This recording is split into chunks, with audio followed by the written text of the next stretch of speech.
The next session Yes.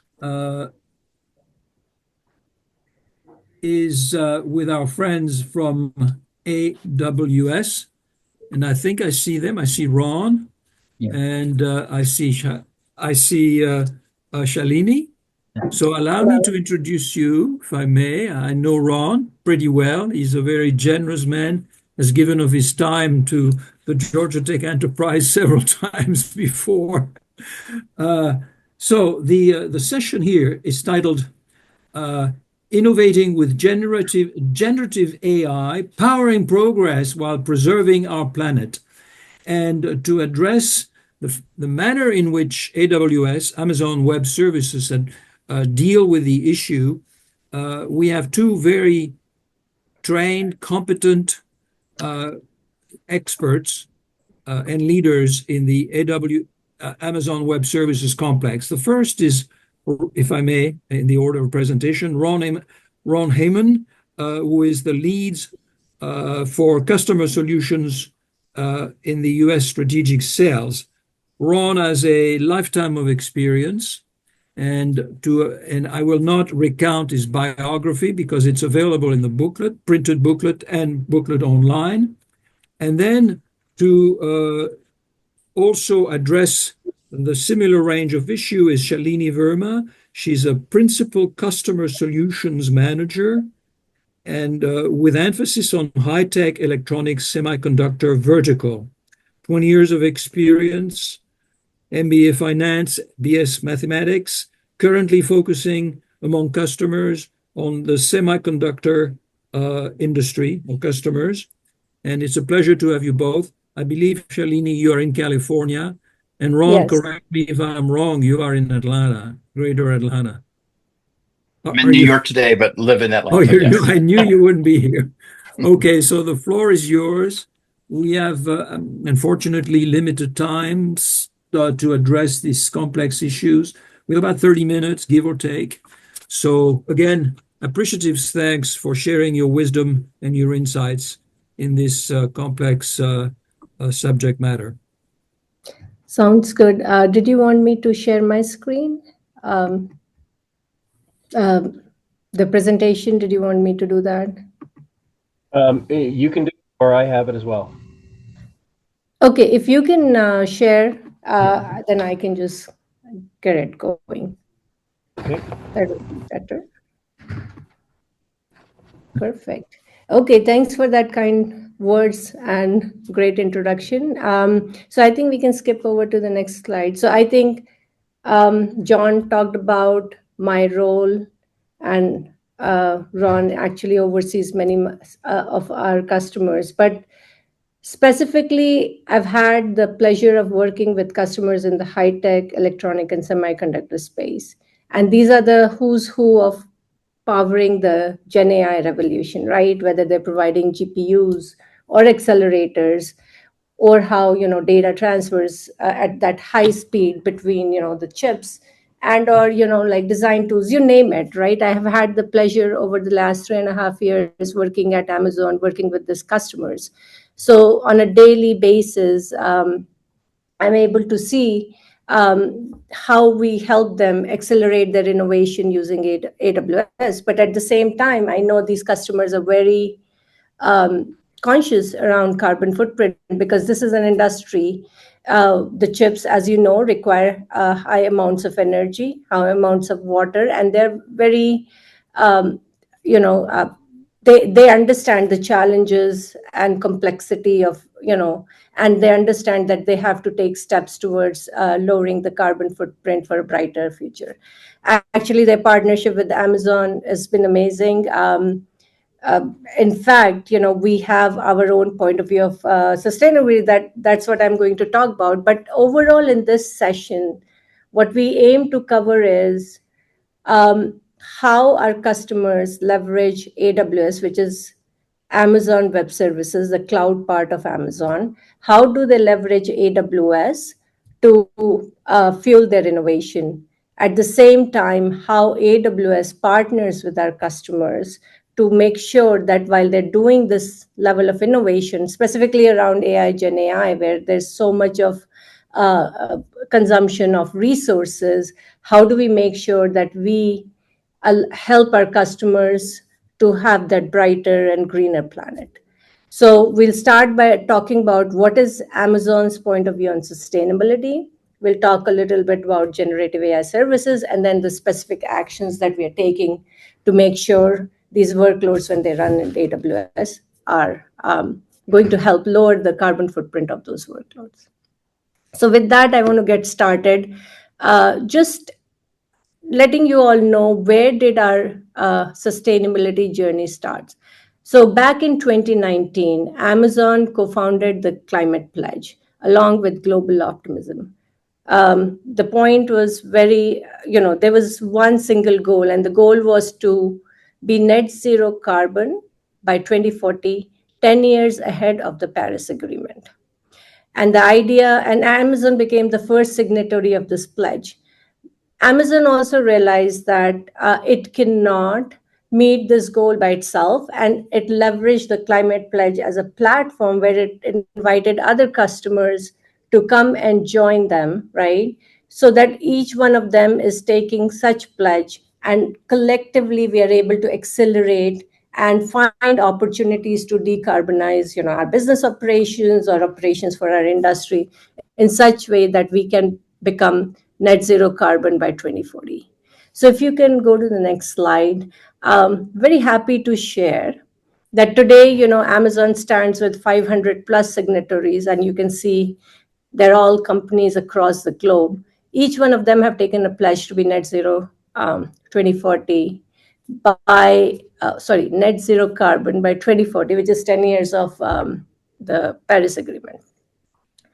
Now, another important aspect is that Amazon also invested, once it signed the pledge, it said, it's not an easy task. So how are we going to do it? So it set aside $2 billion of funding towards, identifying technology, identifying solutions, and helping, companies which help to identify or help to, help solve for our problems around reducing the carbon footprint.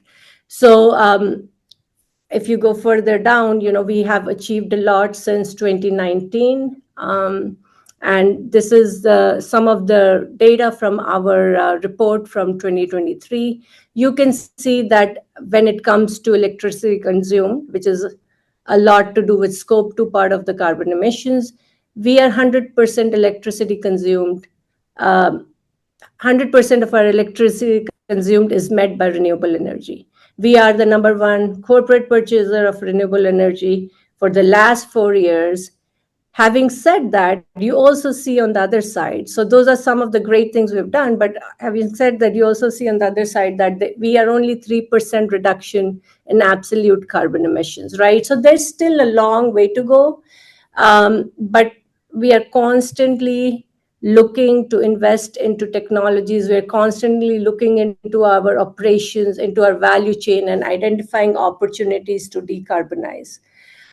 So some of the examples, and I'll give you just a couple. The one example I want to talk about, many of you may know of Amazon.com, the retail side, right? So in US, you see a lot of electrification of vehicles, but that is also extended across the globe. So that is one way of how we are, lowering our, carbon reduction when it comes to transportation. But we have so many programs across all of our business units that it is helping us to meet our net zero goals. If you could go to the next slide, I just wanted to give real quickly, when we talk about, being able to match 100% of our electricity from carbon-free goals, this is what it means, and it translates to that we have 600 plus renewable energy projects, so many gigawatts of renewable capacity, and today we actually are 100% renewable energy across our businesses as of 2023, and that was a few years ahead of our goal. Our goal was to meet that in 2030, but we were able to do that. So Amazon has an eye. Amazon is very much interested and very much part of their strategic priority to make sure that we continue to have a cleaner planet. And so I am right now going to hand this, I'm going to hand it over to Ron, who's going to talk about how we innovate on Gen AI. But later on in the presentation, I want to talk about some specific actions that we are doing that will help our Gen AI, our customers and their Gen AI workloads that they run on AWS being more carbon efficient. So back to you, Ron. Thank you. Yeah, if we could go ahead and advance the next slide. And then one more, please. All right. So when we think about generative AI, really, over the last 3 years, we've seen some significant changes in the approach. So in 2023, a lot of our customers were really looking at proof of concepts. How could they use generative AI with their workforce and in their environments? In 2024, we really started to see our customers take these ideas and move them into production. And in 2025, we believe that this will be the year of realizing business value for our customers. And so if we can go to the next slide, we'll talk a little bit about what we're seeing. All right. So across our customers, we're seeing kind of 3 general categories of focus for generative AI. The first is enhancing customer experience. And so a lot of this comes down to understanding customer experience and leveraging things like chatbots to help our customers navigate what could be complex FAQs or information from a customer to a channel. And so that's been an area where we've seen really that first initial step of focus is on chatbots and virtual assistants.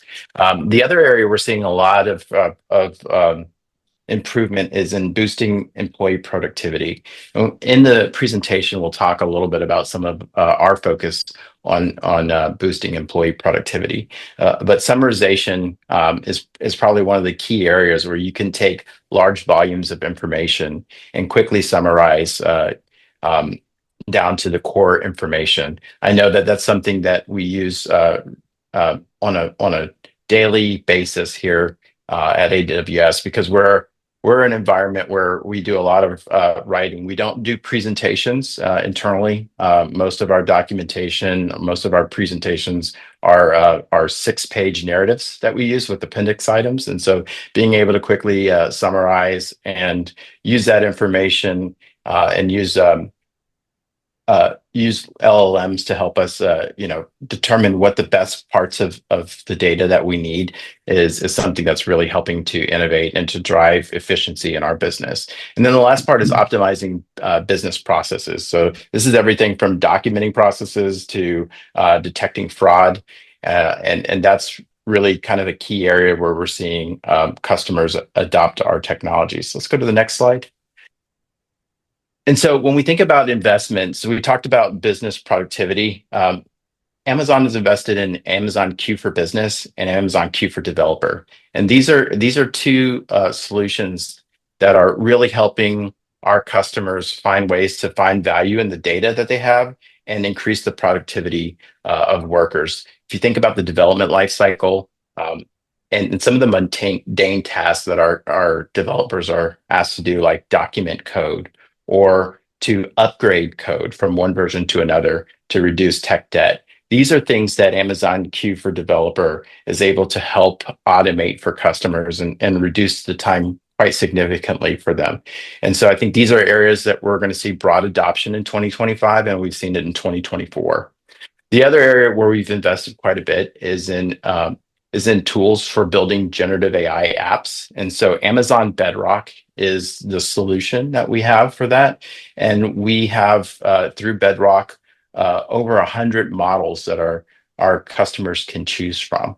And this includes DeepSeek, which was talked about earlier, also Anthropic, and we have our own set of new tools that we've just recently launched called Nova.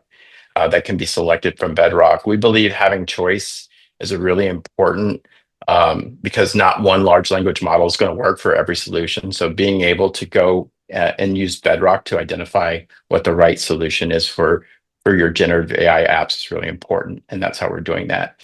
The other area we've invested quite a bit is building and training models, and so Amazon SageMaker is what we use and what our customers use to build and train models, and we've invested also in silicon. So we have Trainium and Inferentia, and those are more energy efficient. I believe Shalini is going to talk a little bit about that, so I won't steal her thunder. But this is Amazon built silicon that we use, and it gives quite an ability for our customers to have variety and choice when it comes to how they're going to solve for inference and training when they're building models. Let's go to the next slide. All right, we'll skip that because Shalini will talk about that a little bit later. All right, so we talked a little bit about Bedrock and some of the options there.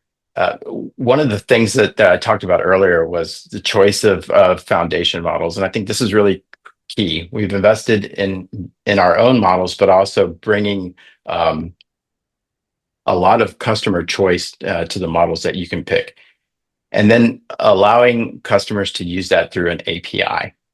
We allow you to customize models, and then we have retrieval augmented generation. And what that does is allows you to provide your own documents that the model can train on, so that it takes both the knowledge that it has from the foundation model, but then also the additional information that you've provided those documents, and allows it to be more accurate for your own environment. So your business or your university, whatever the case may be, you can use these additional documentation to further kind of train the model.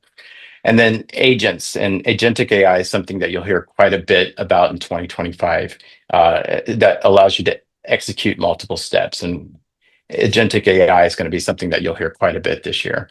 And then the other part that's really important is security, privacy, and safety. And we'll cover a little bit about that in a couple minutes. Next slide. All right, so this is probably one of the most important pieces of the conversation is responsible AI. Being able to explain how your model came to the conclusion that it did is a really important capability that Bedrock provides. And I think is something that's important, because we've all heard of hallucinations. This is where an AI may come up with its own answer that's not rooted in facts or data. And so to be able to ask it to explain, where did you get this data, and to allow you to be able to see that chain of thought of how it came to that conclusion is really important. Also, governance and privacy and security. We talked a little bit about that in the session before for this one. Being able to select a governance model that works for you and your business is something that we can do with Bedrock. And then fairness, being able to make sure that you understand the data, and to make sure that data represents specific groups is another really important part of what we build into Bedrock as a set of tools that you can enable that in your business. Let's go to the next slide. All right, I'll turn it back over to Shalini to close out on sustainability.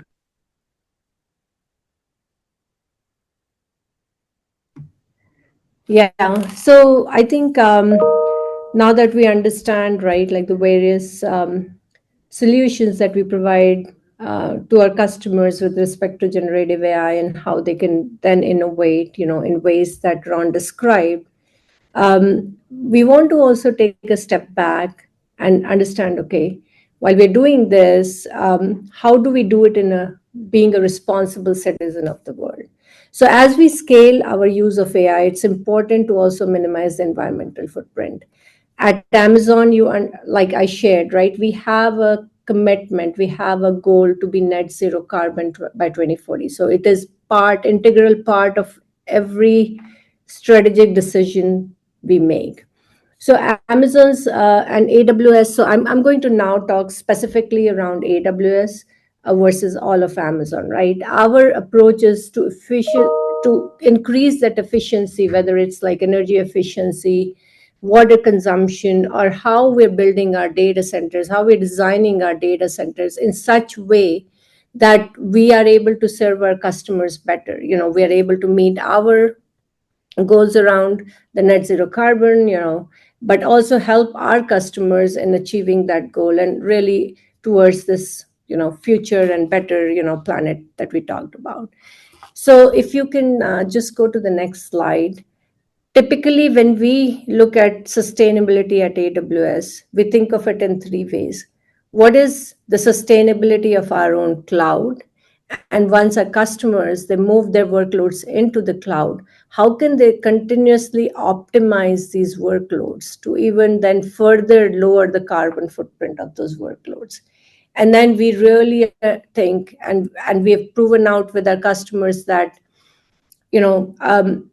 technology is an integral part of like helping customers reduce their, or meet their sustainability targets or accelerate their sustainability targets.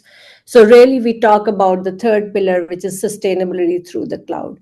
Now, I'm not going to focus on the third pillar. Like we've helped a lot of our customers in like how they need to achieve, their ESG goals or, renewable energy targets and or, increase, circular economy and so on and so forth. But we are not going to focus on that for today's conversation. Today's conversation is how can our customers run the AML workloads in the cloud in a very sustainable way. So then moving on, if you can go to the next slide. And one more after that. So typically, when we talk to our customers, right, like, or let me step back. We actually, a new study was commissioned by AWS and it was conducted by Accenture, which shows that an effective way to, lower the carbon footprint of the workloads is by moving the workloads from on-premise infrastructure into an AWS data center. And why is that? There are four pillars that are described. So when you're running something in an on-premise environment, you have limited scale. You don't have the scale at which we are implementing, as an example, renewable energy projects, right? You're not able to really scale your hardware possibly to the way we are efficiently using our hardware or how we're efficiently investing into cooling technologies. So AWS, the study really what it showed was, the data centers in the cloud are up to 4.1% more energy than on-prem. And by moving these workloads in the cloud and then further optimizing it, our customers are able to achieve up to 99% lower workload carbon emissions on AWS than they would do on-prem. So if we can, and I'll explain this a little bit more because I have some details that I can talk about. So if we can skip to the next slide, please.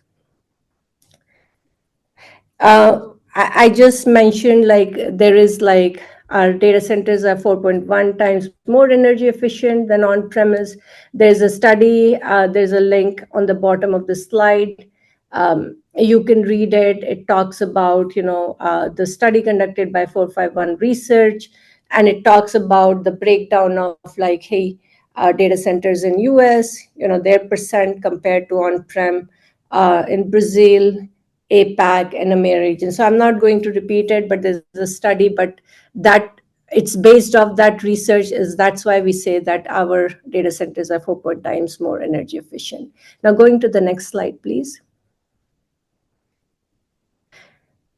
Now, what we did was just looking into one of our data centers into the US and Canada region. This is North America region, right?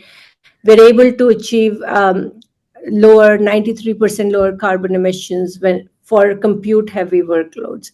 And specifically, that is around because we're able to, optimize our hardware by 32% times. So basically improving the efficiency in how we manage the workloads to make sure our servers are not underutilized.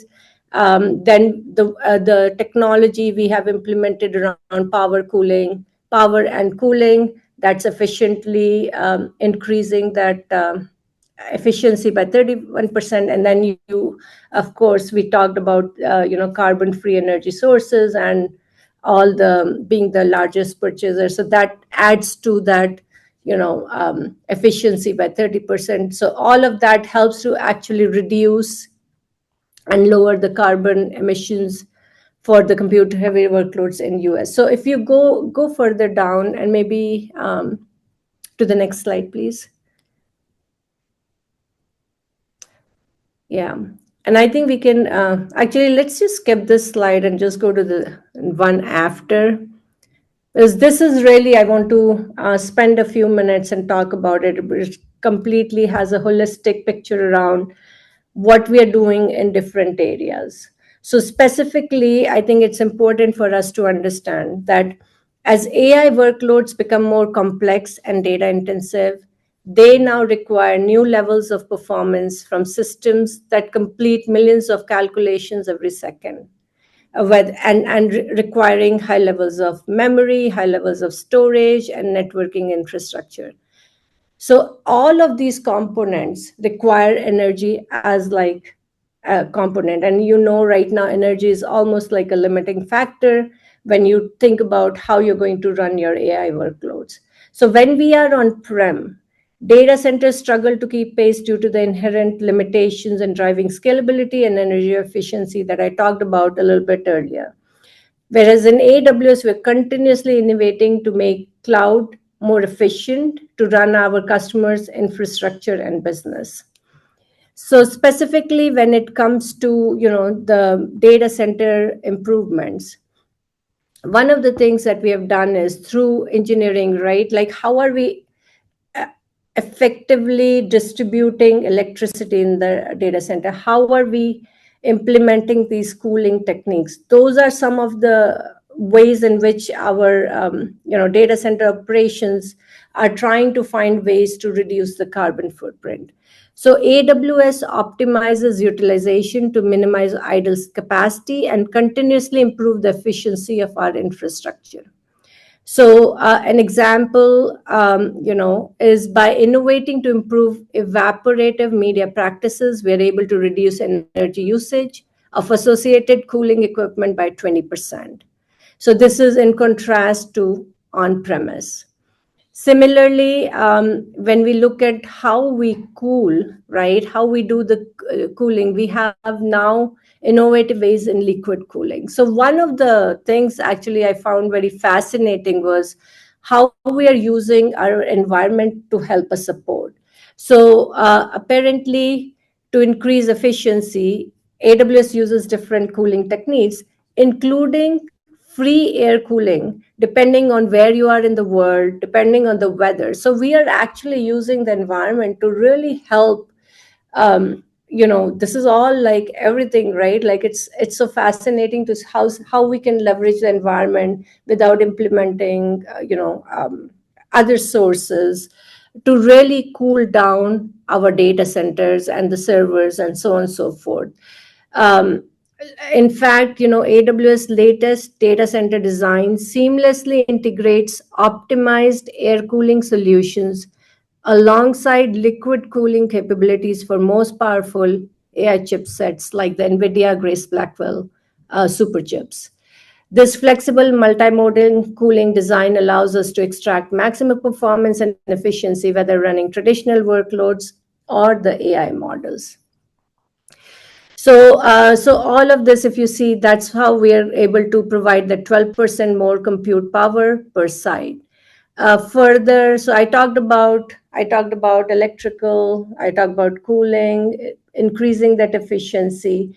And then the last thing I want to talk about is the reduction of embodied carbon. So remember, we had this $2 billion funding we set aside for finding new solutions, even like funding companies which help us to meet our decarbonization goals. So one such investment is around a company which allows us to provide that lower carbon concrete. So actually leveraging that lower carbon concrete, we have leveraged that to design our 43 new data centers.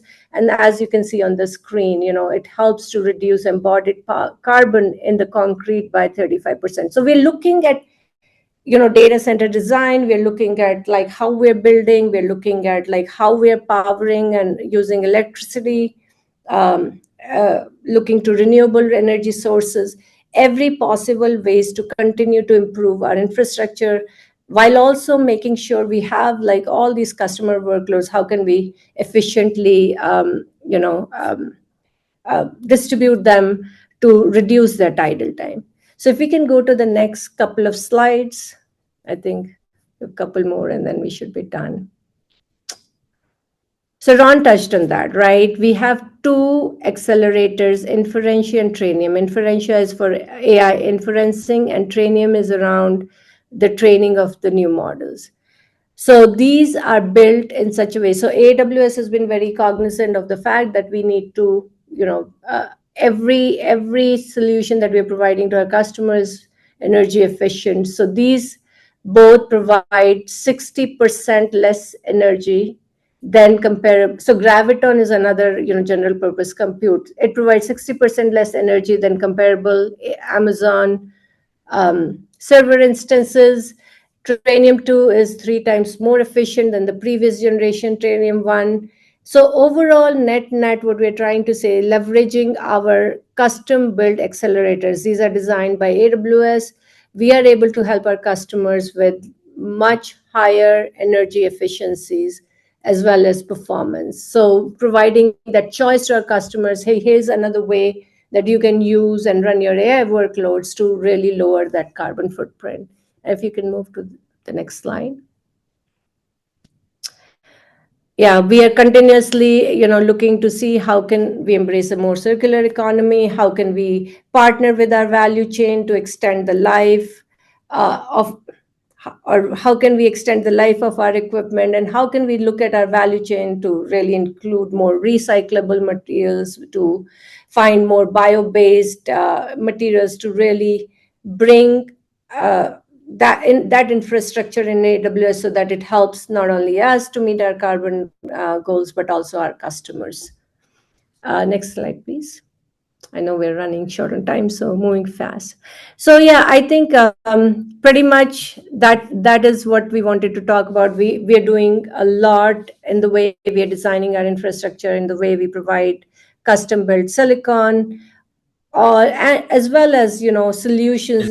And we have 200 plus solutions. We provide these solutions in a way that customers can further optimize, so in such ways that they can reduce the carbon footprint. So I'm going to pause here and see if there are any questions. I know we're 2 minutes over, so I don't know the protocol. Thank you, Shalini. Thank you, Ron. It's impressive how much you're doing. I think you're doing more than at least most companies we have heard of in the last 2 days. Yeah. And you're addressing it both from a systemic customer-driven point of view, but also from a corporate as a whole approach. We don't have much time for questions, but one quick one. Will you reach the goal by 2040?